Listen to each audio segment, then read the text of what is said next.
Queridos, a paz, a graça e as misericórdias do Senhor seja com a sua vida e com a sua família. Hoje nós estamos participando do nosso culto de oração. E é claro que o nosso desejo é que o Senhor possa estar ministrando a cada um dos irmãos nesta noite. Eu queria convidá-lo a abrir sua Bíblia na carta de Paulo aos Romanos, capítulo 8. Carta de Paulo aos Romanos.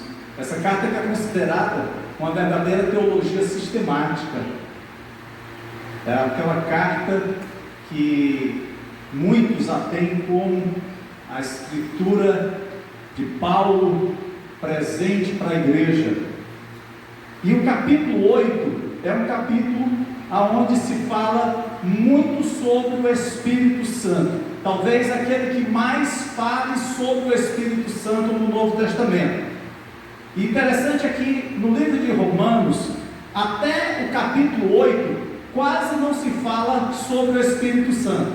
Há uma única citação lá em Romanos capítulo 5, verso 5, quando ele diz: e a esperança não nos decepciona, porque Deus derramou seu amor em nossos corações por meio do Espírito Santo que Ele nos concedeu. E aí quando nós chegamos no capítulo 8, Paulo vai citar 22 vezes acerca do Espírito Santo. E se você quer saber sobre o ministério do Espírito Santo na vida do cristão, este é um ótimo lugar para conhecê-lo. Eu quero incentivá-lo a ler todo este capítulo. Certamente entenderá melhor o que nós vamos estar falando nessa noite. O Espírito Santo é mencionado logo nos versículos 2 a 8 como aquele que nos permite cumprir os requisitos justos da lei em nossas vidas diárias. Amém. É como se Paulo estivesse dizendo: olha, a ação do Espírito Santo é exatamente para que vocês possam estar atuando no seu dia a dia. Por isso que ele diz que os que se inclinam para a carne cogitam das coisas da carne, mas os que se inclinam para o Espírito, das coisas do Espírito. Paulo já está mostrando que nós como cristãos devemos nos inclinar para as coisas do Espírito.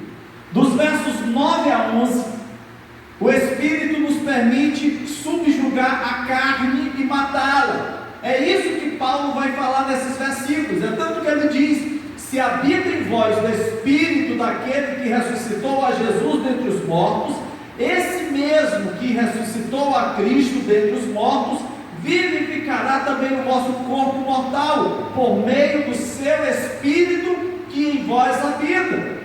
Ele está mostrando como nós podemos manter subjugado a carne. E não somente isso, mas matá-la, matar o efeito da carne, que é o pecado.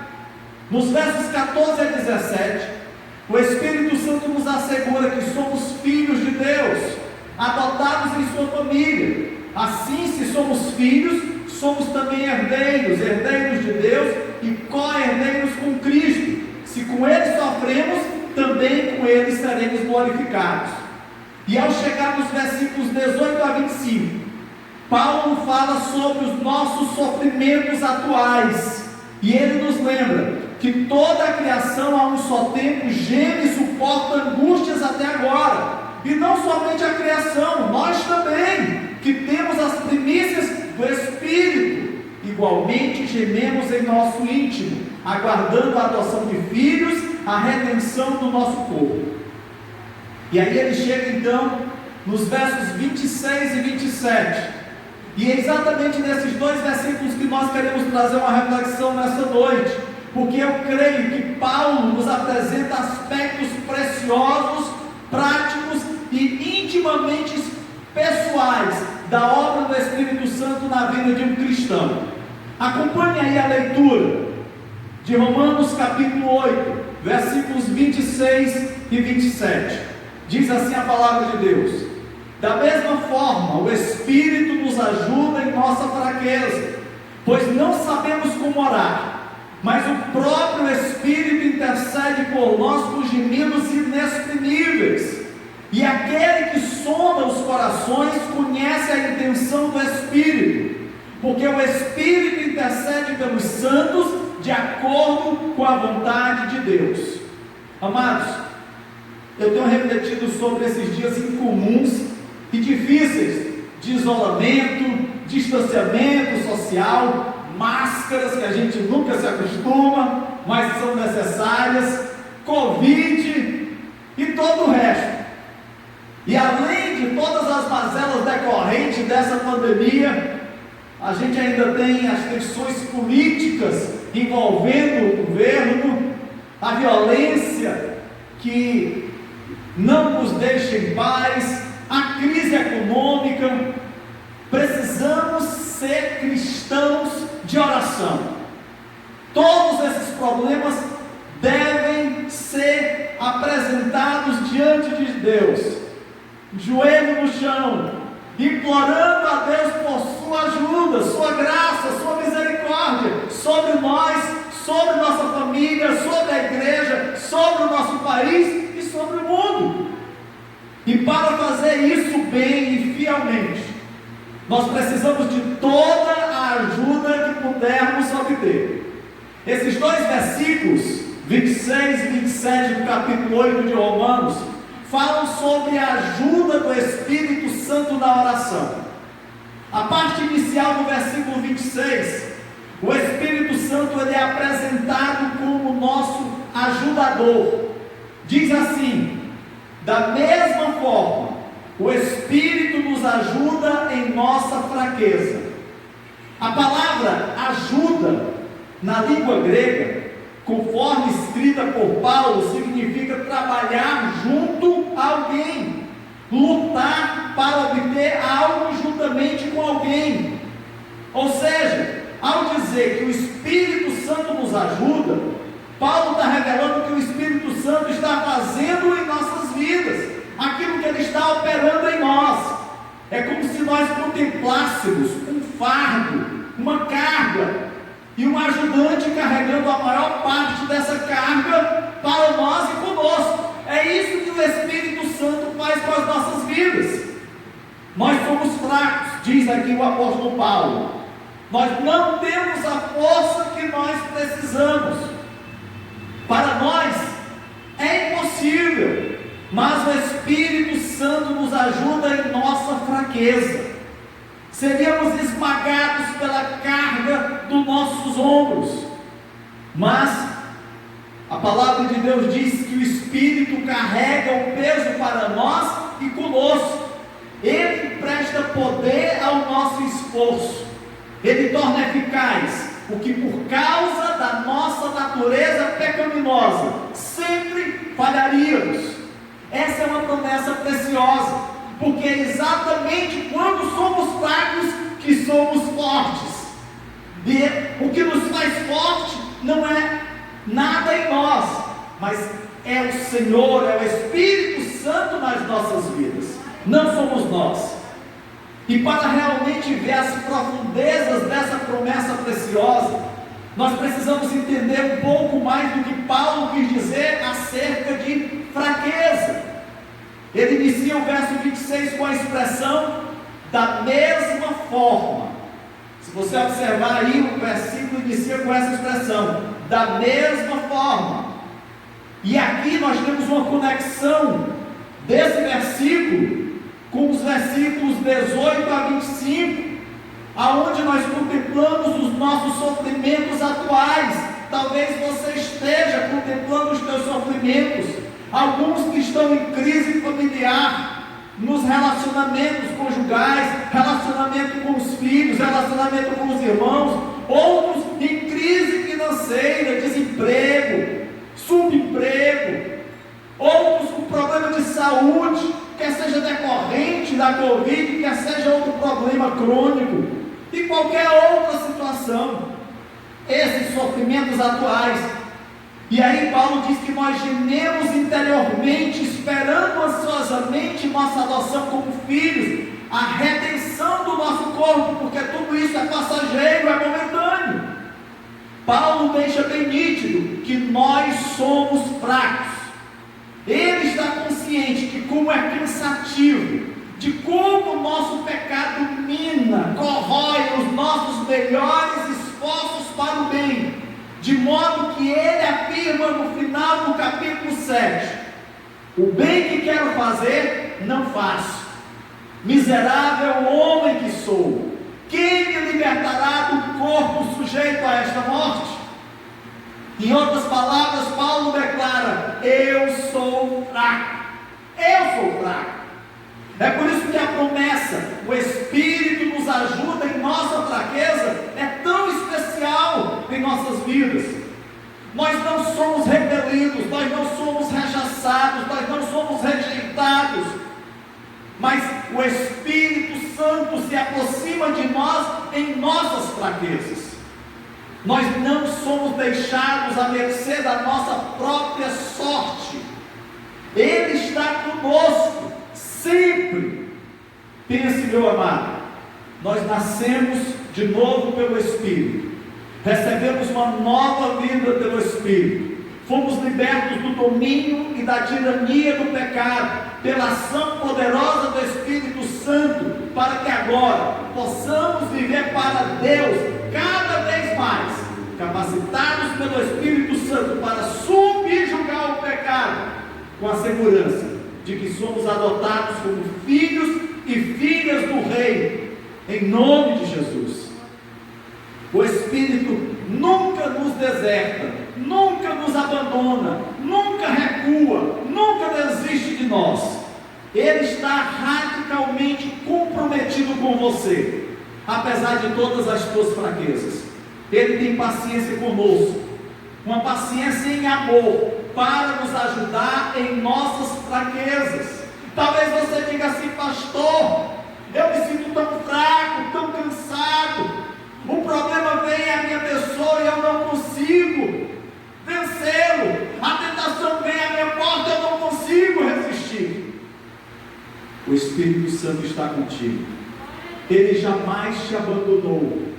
Você é que teima em abandoná-lo.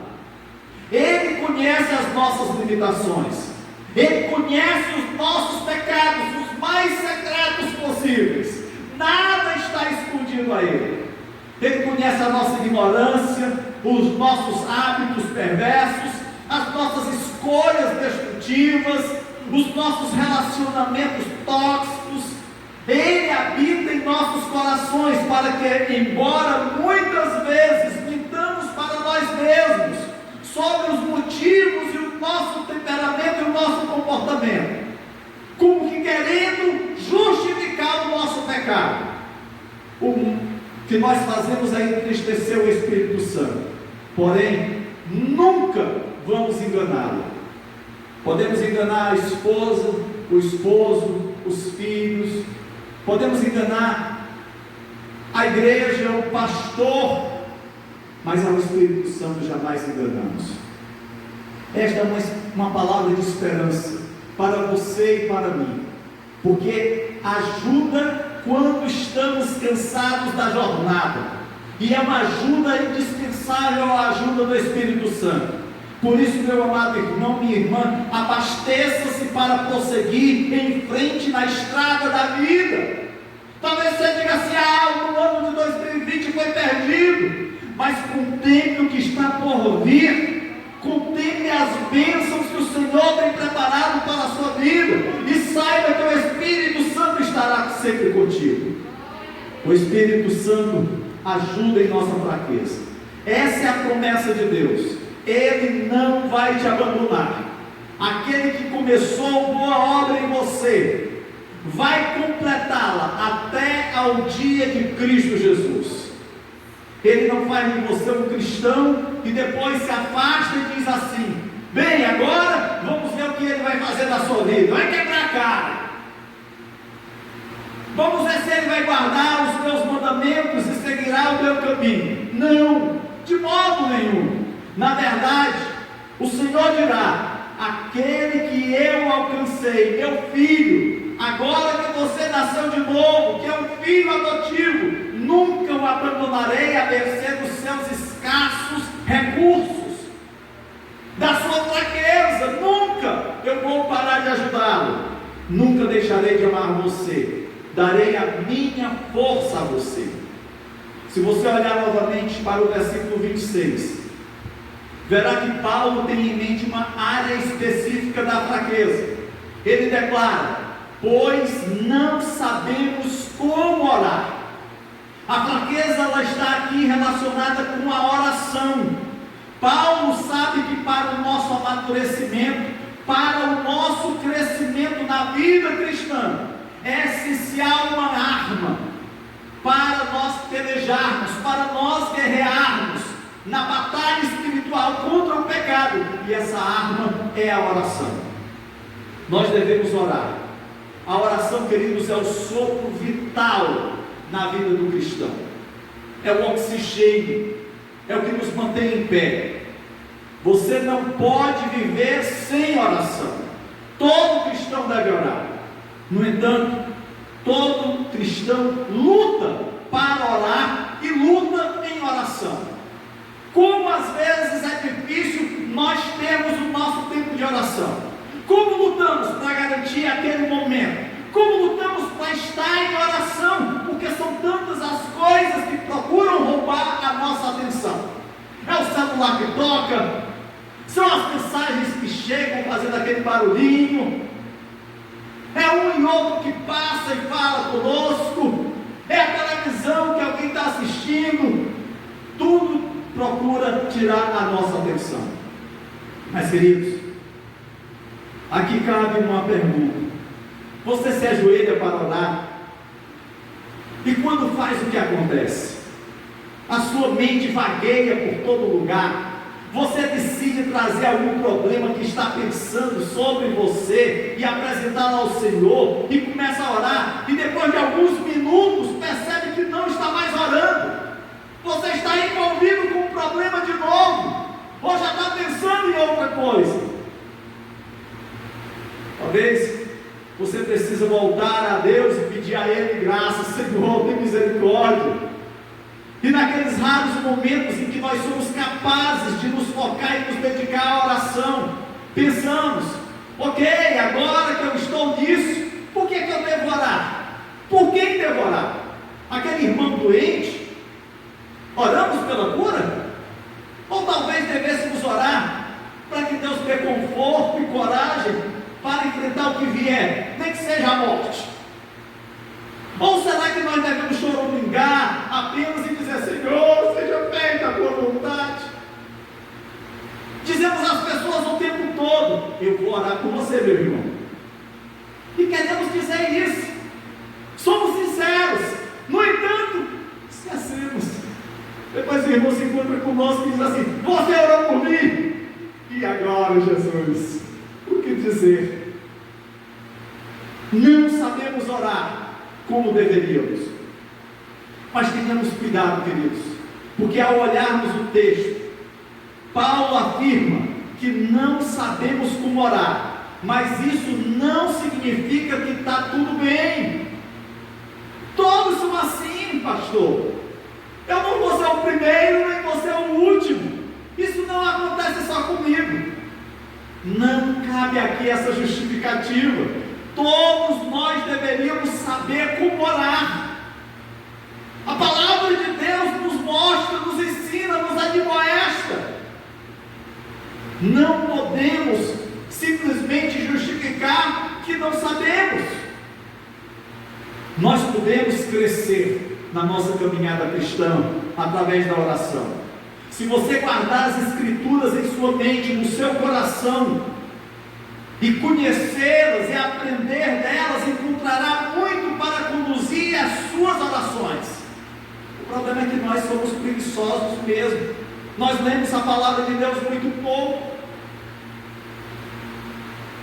Você entenderá o tipo de coisas pelas quais Deus quer que você ore e da maneira como você deve orar.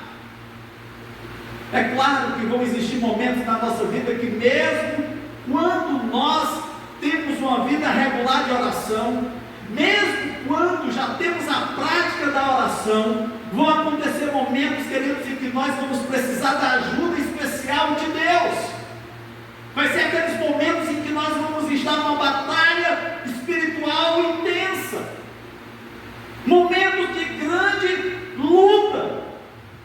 E é nesses momentos que nós vamos reconhecer o Espírito Santo não apenas como nosso ajudador, mas o Espírito Santo como nosso intercessor. Veja aí o que diz na parte final do versículo 26 e no versículo 27. O próprio Espírito intercede por nós com gemidos inexprimíveis, e aquele que sonda os corações conhece a intenção do Espírito, porque o Espírito intercede pelos santos de acordo com a vontade de Deus.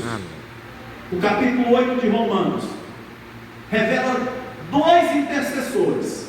Aqui nos versos 26 e 27 conhecemos um deles, que é o Espírito Santo. Mas se nós formos lá no versículo 34 desse mesmo capítulo, a palavra de Deus diz que Cristo Jesus morreu, ou antes ressuscitou, o qual está à direita de Deus, também intercede por nós. O Espírito Santo intercede por nós em nossos corações, porque Ele habita nas nossas vidas. E o Senhor Jesus intercede por nós no trono da glória do Pai. É maravilhoso, queridos, esse grande privilégio que nós recebemos como cristãos, de que Deus Pai designa seu próprio Filho para orar por nós, e enviou, Ele, o Pai e o Filho, enviaram o Espírito Santo para habitar em nós e interceder por nós. É Jesus intercedendo e o Espírito Santo intercedendo. Você vê como Deus está investindo em nos ajudar a orar, como nossas orações são ouvidas por Deus, as nossas súplicas são apresentadas ao Todo-Poderoso, e o Senhor se agrada não apenas de ouvir, mas o Senhor se agrada de responder às nossas orações. Sabe por quê? Porque o seu Filho está constantemente intercedendo por nós no céu, e o Espírito Santo está constantemente intercedendo por nós nos nossos corações. A obra intercessora do Espírito em nós nos leva a orar, nos dá voz aos nossos gemidos, santifica os nossos pedidos manchados pelo pecado, e torna as nossas orações, que eram fracas, em poderosas orações, na força do Espírito Santo. O Espírito recolhe os nossos pedidos, que muitas vezes são inadequados, pois nós não sabemos como orar, e Ele os santifica, para que sejam ouvidos no céu, diante do trono de Deus. Às vezes nós encontramos algumas pessoas que têm dificuldade de orar, mas aí a palavra de Deus diz que o Senhor, Ele recolhe as nossas orações, as nossas lágrimas. Isso revela, queridos, o quanto Deus está comprometido com as orações do seu povo. Talvez seja a hora, e digo isso para mim mesmo, de nós nos arrependermos de nossa atitude desleixada e casual em relação da prioridade da oração em nossas vidas, em nossas famílias e na igreja. Parece-me que a oração é como que um apêndice na vida cristã. Alguns, queridos, se desanimam em orar, porque sentem que suas orações não são tão boas. Ouvem as orações de outro irmão e acham que aquelas orações é que são poderosas, profundas, cheias das Escrituras, eloquentes e comoventes. Eu gosto de ouvir o irmão Paulo, já com Paulo orando. É bênção. Ele fez durante uma semana lives de oração para os jovens, e a igreja foi toda convidada a participar. Que bênção, queridos. É gostoso a gente ter uma pessoa que levanta a sua voz de oração e realmente, a gente vê o agir de Deus, como também quando nós estamos aqui adorando, vendo a Maria, vendo a Ellen, o Eric e os outros adorando ao Senhor. Tudo isso é gostoso, mas isso não quer dizer que você não possa orar ou que você não possa louvar ao Senhor. Se ao menos nós compreendêssemos melhor o ensino desses 2 versículos, nós saberíamos que os gemidos do mais fraco cristão tornam-se bonitos e poderosos pelo Espírito Santo. Quando você está gemendo, quando lhe faltam as palavras, saiba que o Espírito Santo transforma os teus gemidos em adoração ao Senhor. Se nós entendermos isso, nós oraremos com ousadia, com expectativa, não porque nossas orações sejam especiais, mas porque sabemos que temos a ajuda do Espírito Santo, o nosso intercessor. Na verdade, 2 intercessores, Cristo e o Espírito Santo. O ministério intercessório do Espírito em nós torna esses suspiros, esses gemidos, as nossas lágrimas, e os torna eloquentes aos ouvidos do Pai. Ele leva nossas lamentações desarticuladas, enquanto esperamos a resposta do Senhor. É nesses momentos, queridos, em que não há gemidos seus, nem lágrimas que você possa derramar, nem suspirar por Deus em sua graça, que não ressoe com argumentos poderosos e convincentes na sala do tribunal do céu. Deus acolhe os teus gemidos, as tuas lágrimas, tudo aquilo que você tem colocado diante do altar do Senhor. Você é ouvido, nada passa despercebido. Eu sei que às vezes, queridos, as nossas orações estão erradas. Nós pedimos e não recebemos porque pedimos mal, para que possamos gastar em nossos prazeres, diz as Escrituras.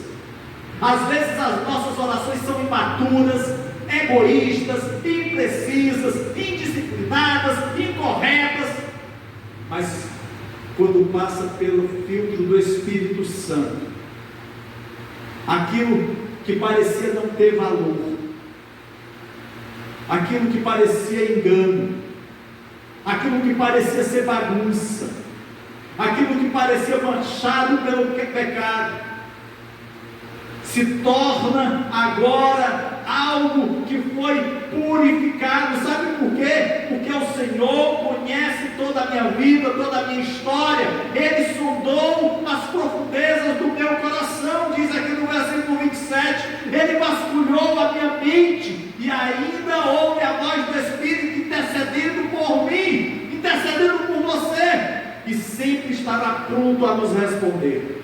Sabe por quê? Porque o Espírito intercede de acordo com a vontade do Pai, não de acordo com a nossa vontade, porque a nossa vontade é mesquinha, a nossa vontade é manchada e marcada pelo pecado. É por isso que precisa dessa filtragem do Espírito Santo. Agora que fique bem claro, queridos, isso não significa que você apenas deve ficar sentado e dizer: bem, o Espírito está intercedendo, Cristo está intercedendo, eu não preciso orar, eu não preciso interceder. Isto não é autorização para você parar de orar. Isto, pelo contrário, é um incentivo para orarmos. A intercessão do Espírito Santo é de fato a garantia que as nossas orações, ainda que sejam fracas, sejam ouvidas no trono de Deus. O ministério do Espírito torna a oração poderosa. Talvez você diga assim: pastor, eu não tenho mais força. Talvez você diga assim: pastor, as minhas perspectivas de mudança estão a zero. Talvez você se sinta tão sem importância em meio às coisas que estão ao seu redor. Mas eu quero te dizer que o Espírito Santo nos ajuda em nossa fraqueza, mesmo quando não sabemos orar, porque é o Espírito Santo que intercede por nós com gemidos inexprimíveis. E aquele que sonda os corações conhece a intenção do Espírito, porque o Espírito intercede pelos santos. Você é chamado de santo porque você foi separado por Deus para a obra do Senhor. Você pode orar, e Deus ordenou que sua oração, mesmo as mais fracas, sejam instrumentos para cumprir o propósito eterno do Senhor, que é a sua santa vontade. Ele designou o seu Filho e deu o seu Espírito para tornar as suas orações eficazes. Você não tem força, mas o Espírito lhe dá a sua força para você, para que você nunca possa simplesmente abandonar o caminho, a caminhada, mas para que você possa depender da maravilhosa graça do Senhor na sua vida.